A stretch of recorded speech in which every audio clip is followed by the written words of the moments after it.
Shalom saudara sekalian, senang sekali saya Pendeta Rubin Andi Abraham bisa menjumpai Anda di dalam program ini. Hari ini saya akan menyampaikan firman dengan judul Yesus naik membawa tawanan ke sorga. Efesus 4 ayat 8-10 berkata demikian, itulah sebabnya kata Nas, tatkala ia naik ke tempat tinggi, ia membawa tawanan-tawanan, ia memberikan pemberian-pemberian kepada manusia. Bukankah ia telah naik, berarti bahwa ia juga telah turun ke bagian bumi yang paling bawah? Ia yang telah turun, ia juga yang telah naik, jauh lebih tinggi daripada semua langit, untuk memenuhkan segala sesuatu. Saudara sekalian, Tuhan Yesus adalah juru selamat kita. Dia mati di kayu salib, bangkit pada hari yang ketiga, naik ke sorga dan akan datang kembali. Tidak ada pemimpin agama, tidak ada nabi, tidak ada rasul yang sama seperti Yesus. Karena Yesus adalah Allah sejati sekaligus manusia sejati. Nah, apa manfaatnya Tuhan Yesus naik ke sorga? Dia naik untuk menyiapkan rumah di sorga bagi kita. Sehingga ada jaminan pasti keselamatan kekal bagi setiap orang percaya. Dia juga naik ke sorga untuk menjadi pengantara dan pembela kita. Iblis selalu mendakwa kita di hadapan Bapa Sorgawi. Tetapi Yesus menjadi pengantara kita yang selalu membela untuk kepentingan kita. Haleluya. Dia juga naik ke sorga untuk mengutus Roh Kudus-Nya. Sehingga Roh Kudus bisa tinggal di dalam kita dimanapun kita berada. Tetapi satu hal yang saya mau bahas hari ini, manfaat dari kenaikan Yesus ke sorga yang mungkin tidak terlalu sering dibahas adalah dia naik ke sorga untuk membawa tawanan-tawanan dan mendudukannya di hadirat Bapa. Ada beberapa kebenaran yang saya mau bagikan. Yang pertama, Yesus turun ke Hades ketika dia mati. Saudara sekalian, tahukah Anda kemanakah roh Yesus ketika dia mati? Apakah dia ke sorga? Apakah tetap dalam kuburan? Apakah dia pergi ke neraka? Tidak. Alkitab menunjukkan bahwa ketika Yesus mati, dia turun ke alam maut, ke dunia orang mati yang dalam bahasa Yunani adalah Hades. Bahasa Ibraninya adalah Seol. Dalam 1 Petrus 3 ayat 19 dan 20a dikatakan, dan di dalam roh itu juga ia pergi memberitakan Injil kepada roh-roh yang di dalam penjara, yaitu kepada roh-roh mereka yang dahulu pada waktu Nuh tidak taat kepada Allah. Jadi Yesus waktu mati dia turun ke alam maut, ke Hades, untuk memberitakan Injil kepada roh-roh yang tidak taat pada zaman Nuh. Nah, jangan salah sangka, ini bukan menginjili supaya orang bertobat. Karena Ibrani 9 ayat 27 berkata, manusia ditetapkan untuk mati satu kali, setelah itu dihakimi, bukan diinjili ulang.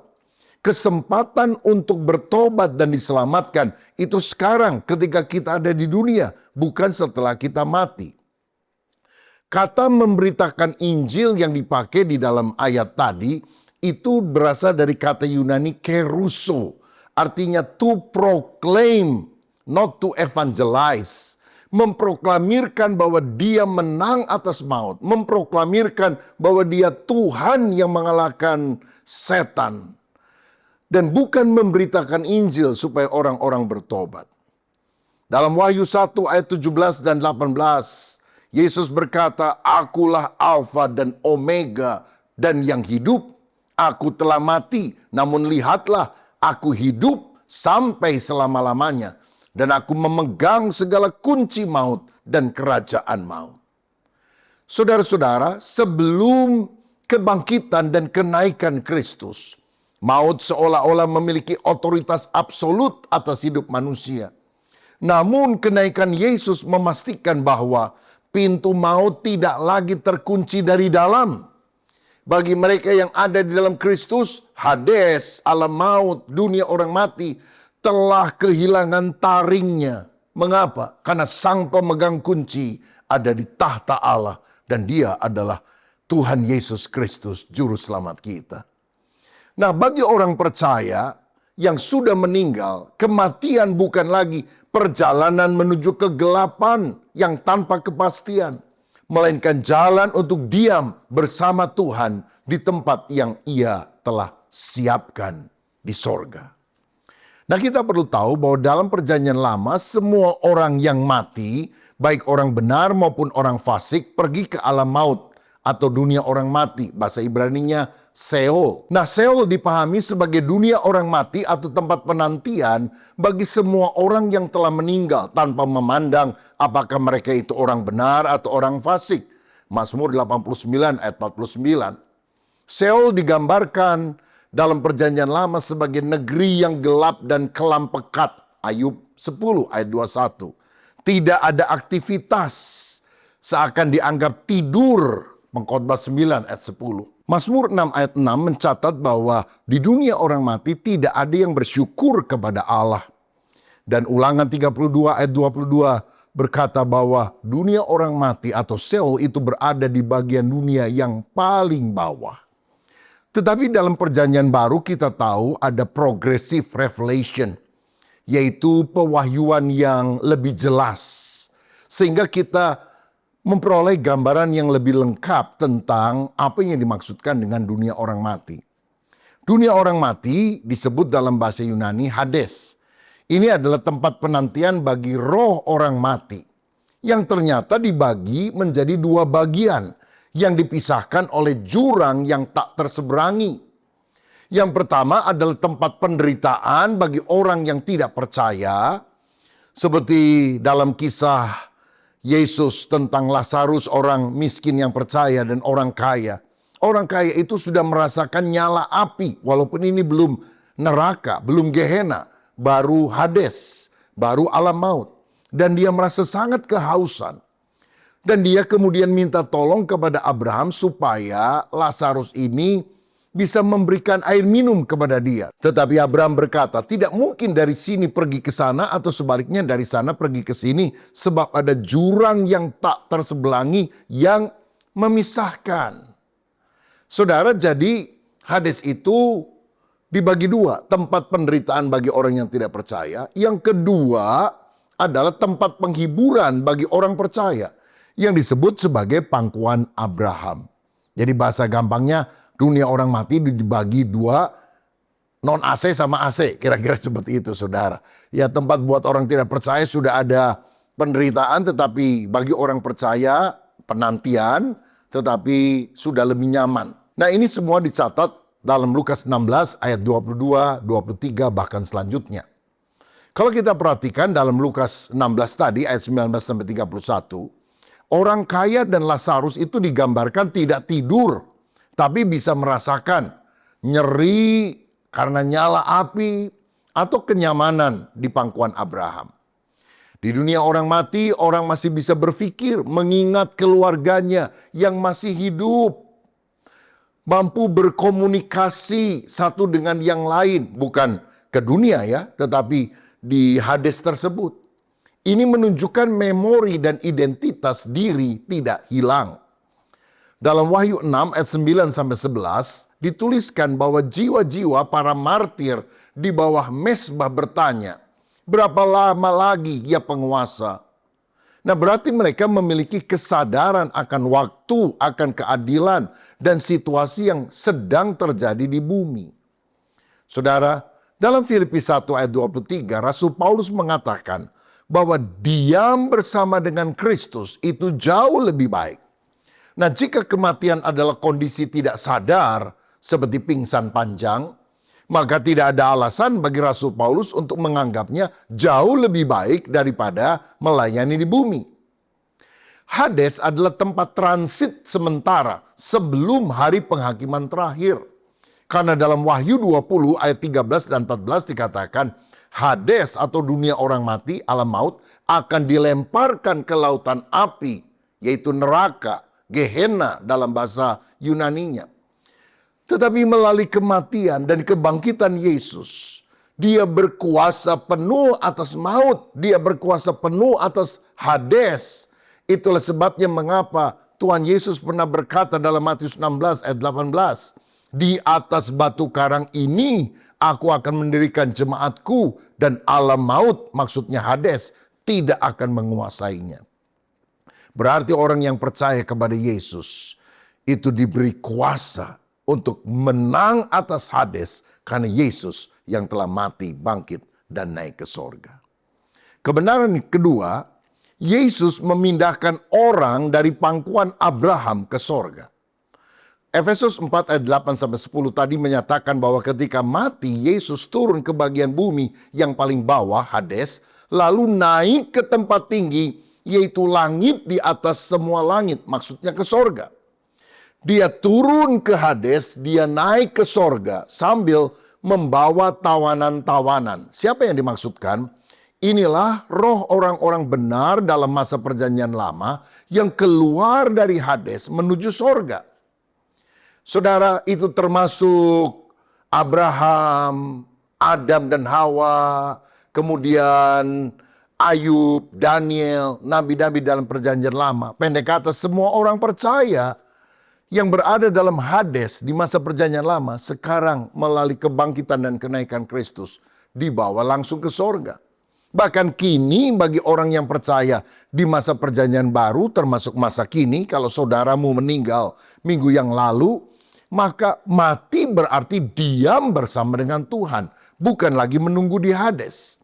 Karena 2 Korintus 5 ayat 8, Paulus berkata, tetapi hati kami tabah dan terlebih suka kami beralih dari tubuh ini untuk menetap pada Tuhan. Jadi mati artinya menetap pada Tuhan, pindah tempat. Dari jalan kesusahan, kota kematian, menjadi jalan bahagia, kota Yerusalem baru. Jadi mati bagi orang percaya itu cuma tutup mata di bumi, buka mata di sorga. Cuma ciluk apa yang kita takutkan. Rasul Paulus dalam Filipi 1 ayat 21 dan 23 menyebutkan bahwa mati dalam Kristus adalah keuntungan. Mengapa? Karena mati dalam Kristus adalah pergi dan diam bersama-sama dengan Kristus. Berarti Hades kini hanya berisi orang-orang yang menantikan penghakiman, yang akan diadili di tahta putih yang besar, lalu kemudian dimasukkan di dalam Gehenna, lautan api. Kenaikan Kristus ke sorga memastikan tidak ada lagi transit di Hades bagi mereka yang ada di dalam Dia. Dengan naiknya Yesus dalam tubuh kemuliaan, sorga kini dihuni oleh manusia.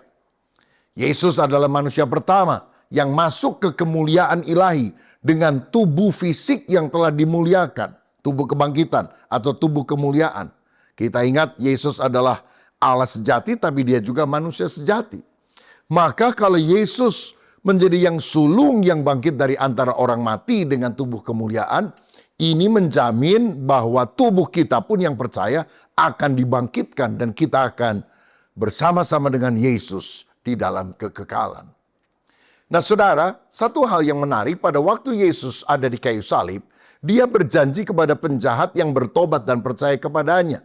Dalam Lukas 23 ayat 43 Dia berkata, hari ini juga engkau akan ada bersama-sama dengan aku di dalam Firdaus.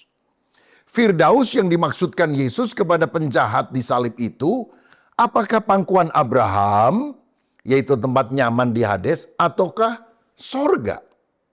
Nah, mayoritas teolog penafsir Alkitab berkata bahwa yang dimaksudkan dengan Firdaus itu, yang dijanjikan oleh Yesus pada hari itu kepada penjahat adalah pangkuan Abraham, yaitu tempat penantian orang benar yang penuh sukacita di alam maut, yang terpisah dari tempat penderitaan.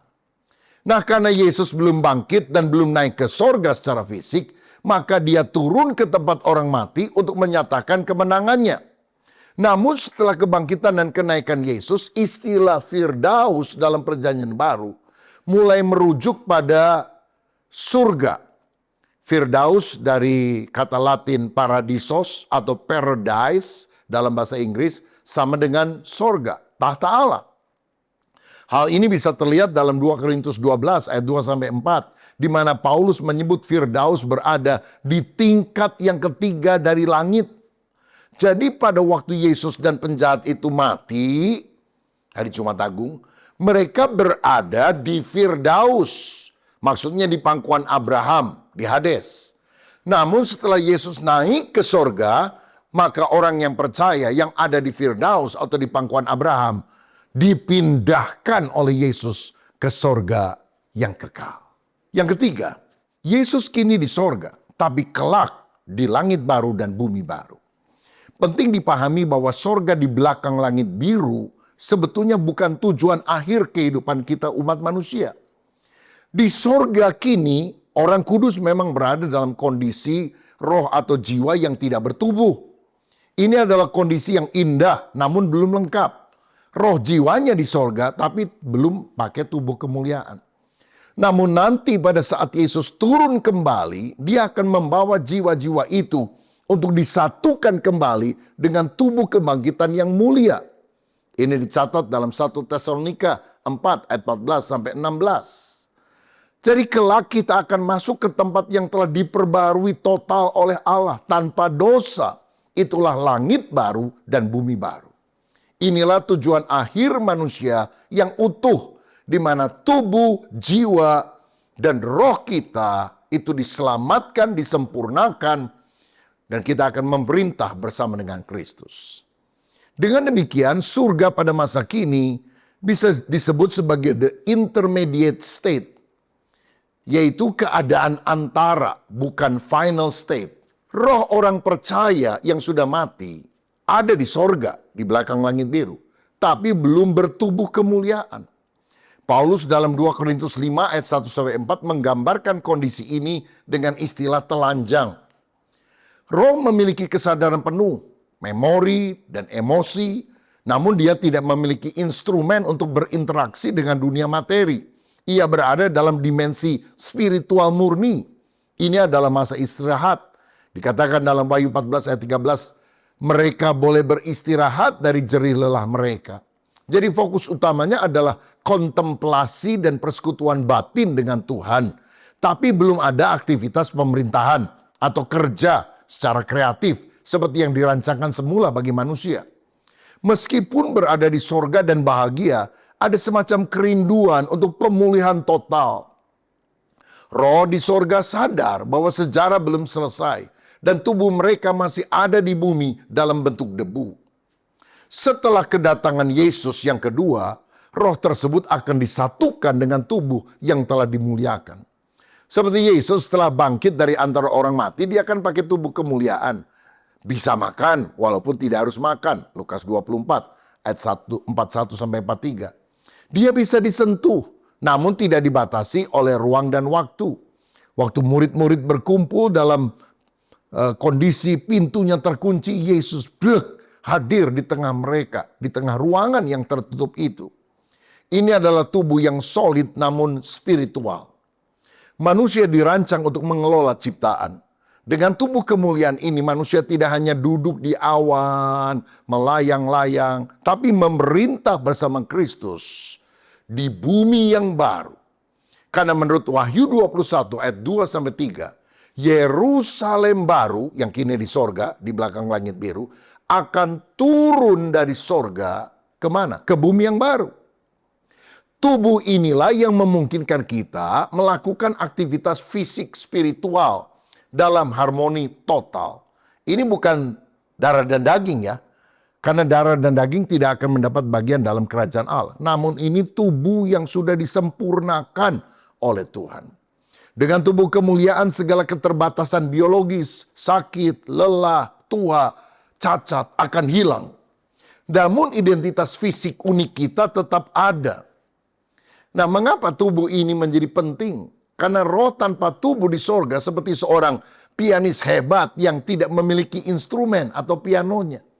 Dia jago hebat, tapi pianonya nggak ada di situ. Jadi bagaimana orang akan tahu bahwa dia seorang pianis hebat? Ia mungkin tahu musiknya, merasakan melodinya, tapi tidak bisa memainkannya untuk didengar oleh dunia. Nah, tubuh kemuliaan ini ibarat instrumen sempurna yang diberikan Tuhan agar melodi roh kita bisa bergema di seluruh alam semesta yang baru itu. Yang keempat, Yesus membangkitkan orang kudus perjanjian lama. Dalam Matius 27 ayat 50 sampai 53, dikatakan Yesus berseru pula dengan suara nyaring, lalu menyerahkan nyawanya. Dan lihatlah tabir bait suci terbelah dua dari atas sampai ke bawah, dan terjadilah gempa bumi. Dan bukit-bukit batu terbelah, dan kuburan-kuburan terbuka, dan banyak orang kudus yang telah meninggal bangkit. Dan sesudah kebangkitan Yesus, mereka pun keluar dari kubur, lalu masuk ke kota kudus, dan menampakkan diri kepada banyak orang. Nah, saudara, ayat-ayat yang baru kita baca ini merupakan salah satu ayat sulit dalam Alkitab. Sesuatu yang tampaknya misterius. Kok tiba-tiba waktu Yesus mati, orang-orang mati itu bangkit? Wah, apa zombie atau apa ini? Tetapi beberapa penafsir menyebut ini adalah kebangkitan awal yang menegaskan kemenangan Kristus atas maut. Coba kita dalami. Siapa mereka? Alkitab berkata mereka adalah orang-orang kudus yang telah meninggal. Berarti mereka orang beriman dari zaman perjanjian lama yang menantikan janji keselamatan Mesias. Identitas spesifiknya tidak disebutkan. Namun mereka dikenal oleh orang-orang di Yerusalem pada saat mereka menampakkan diri. Yang kedua, mengapa mereka bangkit? Menunjukkan bahwa kematian Yesus bukan kekalahan, melainkan serangan langsung terhadap kuasa maut. Ayat 52 mencatat waktu Yesus mati pada hari Jumat, terjadilah gempa bumi dan bukit batu terbelah serta kubur-kubur terbuka. Lalu ayat 53 mencatat mereka baru keluar dari kubur dan masuk ke kota sesudah kebangkitan Yesus pada hari Minggu. Berarti Yesus tetap adalah yang pertama yang bangkit dari antara orang mati. Seperti yang dicatat dalam Kolose 1 ayat 18. Yang ketiga, mereka menampakkan diri kepada siapa dan untuk apa? Alkitab berkata mereka masuk ke kota kudus, Yerusalem, dan menampakkan diri kepada banyak orang. Nah, kemungkinan besar kepada keluarga atau orang-orang beriman yang mengenal mereka semasa hidup, agar kesaksiannya menjadi valid. Semua orang tahu bahwa mereka mati. Sekarang mereka hidup pada waktu Yesus mati dan kemudian bangkit. Mereka adalah saksi hidup bahwa maut telah dikalahkan oleh Yesus. Yang keempat, nah ini penting, dengan tubuh apa mereka bangkit. Nah memang ada dua penafsiran yang berbeda. Alkitabnya pasti benar, tapi penafsiran tentu kita harus lihat mana yang paling cocok. Ada yang berkata mereka bangkit dengan tubuh fisik biasa, seperti Lazarus yang mati, bangkit lalu mati lagi. Jadi mereka hidup kembali untuk sementara waktu sebagai tanda bahwa Yesus mengalahkan maut, tapi kemudian mereka mati lagi secara alami. Mungkin saja hal itu terjadi. Tetapi ada pandangan kedua yang mungkin lebih banyak orang setuju juga. Yaitu mereka sudah mengenakan tubuh kemuliaan. Lalu mereka masuk ke Yerusalem setelah Yesus bangkit. Karena Yesus harus menjadi yang pertama, yang sulung dari antara orang mati. Dia yang pertama mengenakan tubuh kemuliaan. Baru kemudian beberapa orang khusus ini juga mendapatkan tubuh kemuliaan. Banyak teolog meyakini ini adalah tubuh yang dipersiapkan untuk kenaikan ke sorga. Tampaknya mereka naik ke sorga bersama dengan Yesus pada hari kenaikannya ke sorga. Banyak bapak-bapak gereja meyakini ini sesuai dengan Efesus 4 ayat 8 bahwa orang-orang kudus ini adalah tawanan yang dibebaskan dari Hades, bagian orang benar, yaitu pangkuan Abraham. Dan mereka naik ke sorga bersama Yesus saat peristiwa kenaikannya sebagai piala kemenangan pertama dari Yesus Kristus. Saudara-saudara, melalui kematian, kebangkitan, dan kenaikan Kristus, secara spiritual ternyata ada hal-hal yang sangat mendalam yang mungkin belum bisa kita pahami secara jelas sekali karena kita belum mengalaminya. Tetapi dimensi spiritual yang disampaikan oleh firman Tuhan begitu luar biasa. Yesus naik bukan hanya menyediakan tempat di sorga, tetapi ada pergeseran yang sangat radikal di dalam alam loh. Bagi kita percaya kalau kita mati, kita tidak lagi di Hades. Kita langsung ketemu dengan Yesus di dalam kekekalan, di dalam kerajaan sorga. Tetapi kita belum pakai tubuh kemuliaan. Nanti waktu Yesus datang kembali, kita akan diberi tubuh kemuliaan Kita akan memerintah bersama dengan Dia dalam kerajaan 1000 tahun. Bahkan dalam kerajaan kekal yang disebut sebagai langit baru dan bumi yang baru. Oh, betapa dalamnya hikmat Tuhan, rahasia Tuhan. Betapa kita tidak boleh menyia-nyiakan hidup ini di dalam dosa. Tapi hidup harus takut kepada Tuhan, berkenan kepada Dia, menyambut kedatangannya. Karena banyak peristiwa-peristiwa yang sangat berharga yang Tuhan berikan kepada kita sesuai dengan janjinya. Yesus naik ke sorga, membawa tawanan-tawanan ke sorga. Dan dari sorga Dia akan datang untuk memerintah bumi ini. Tuhan Yesus memberkati kita semuanya. Mari kita berdoa. Bapa, terima kasih untuk rahasia firman-Mu yang dalam. Mungkin kami belum bisa menerima atau mengerti 100%, tapi kami percaya bahwa apa yang Tuhan janjikan semuanya amat sangat baik bagi kami. Bahkan yang tidak pernah terpikir Tuhan siapkan begitu rinci, begitu rapi, supaya akhirnya kami mengalami pengalaman-pengalaman yang indah bersama dengan Engkau. Biar kami lebih mengasihi Engkau, kami takut kepada Tuhan, hormat, menyegani Engkau. Karena Engkaulah Alfa dan Omega, yang awal dan yang akhir. Engkau adalah Sang Hidup yang telah menang atas maut. Berkat-Mu atas kami dalam nama Yesus. Amin.